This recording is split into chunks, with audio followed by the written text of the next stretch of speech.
భారతదేశానికి ఘనమైన చరిత్ర ఉంది. అందులో తెలుగు వారికి కొన్ని పేజీలున్నాయి.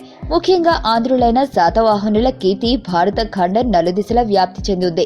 వీరి పాలనా ప్రభావం క్రీస్తుపూర్వం 1వ శతాబ్దం నుంచి క్రీస్తు శకం 1వ శతాబ్దం వరకు కొనసాగింది.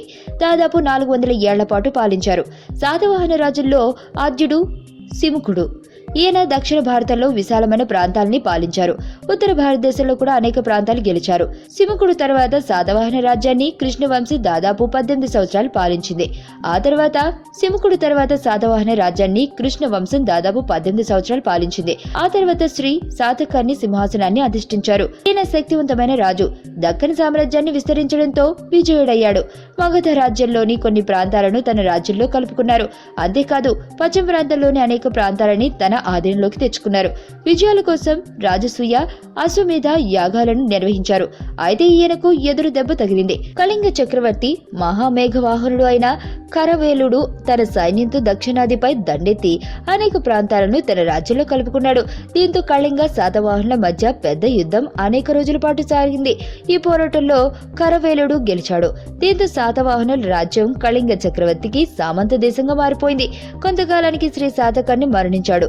అప్పుడు అతని కుమారులు చిన్నపిల్లలు. దీంతో శాతకర్ణి భార్య నయనిక పాలన బాధ్యతలు చేపట్టింది. దేశాన్ని రక్షించుకోవడం ఆమెకు కష్టమైంది. సక్కులు అనే విదేశీయులు శాతవాహనుల రాజ్యంలోని కొంత భాగాన్ని ఆశ్రయించనున్నారు. ఆంధ్ర ప్రాంతాన్ని శాతవాహనులు వదులుకోలేదు. ఈ ప్రాంతంలో ఉంటూ చాలా కాలం కాపాడుకుంటూ వచ్చారు. వీరి వంశంలో పరాక్రమవంతుడు గౌతమిపుత్ర శాతకర్ణి. శాతవాహనుల్లో 25వ చక్రవర్తి. శాతవాహనులు ప్రసిద్ధుడు. అతని తల్లిదండ్రులు గౌతమి బాలశ్రీ. శివస్వతి శాతకర్ణి గౌతమిపుత్ర శాతకర్ణి సామ్రాజ్యాన్ని 24 సంవత్సరాలు పాలించారు. క్రీస్తు శకం 2వ శతాబ్దం ప్రథమార్థంలో శాతవాహనులు మరోసారి దక్షిణాదిన ప్రభావాన్ని చాటుకున్నారు. గౌతమిపుత్ర శాతకర్ణి పేరుతో సామ్రాజ్యం విస్తరించింది. ప్రజలతో గొప్ప రాజుగా కీర్తి పొందారు. ఓవైపు సామ్రాజ్యాన్ని వివరిస్తూ ప్రజల బాగోగులు చూసుకునేవారు. శాతవాహనులు పేరుని నలుదిక్కులా వ్యాప్తి చెందించారు. తమ ప్రాంతాన్ని ఆక్రమించిన విదేశీయులను మహారాష్ట్ర ప్రాంతానికి తరిమికొట్టారు. పశ్చిమాన ఉన్న యవనులు పహలవ రాజ్యంపై దండ ఎత్తి వాటిని తన రాజ్యంలో కలుపుకున్నారు. ఇలా దాదాపు భారత ఖండాన్ని మొత్తాన్ని జయించారు.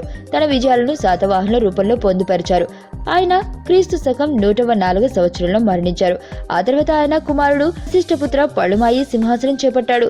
ఈయన రాజ్యాలను గెలవడం కంటే ఉన్న రాజ్యాన్ని ఎవరూ ఆక్రమించకుండా చూసుకున్నారు. శత్రువులతో వియ్యం అందుకుని శత్రుత్వాన్ని మిత్రంగా మార్చుకుని యుద్ధాలకు దూరంగా ఉన్నారు. ఆ తర్వాత శాతవాహనుల రాజ్యం క్రమంగా తగ్గిపోయి చిన్న రాజ్యాలుగా మారిపోయాయి. చివరికి శాతవాహనుల చరిత్ర కాలంలో కలిసిపోయింది.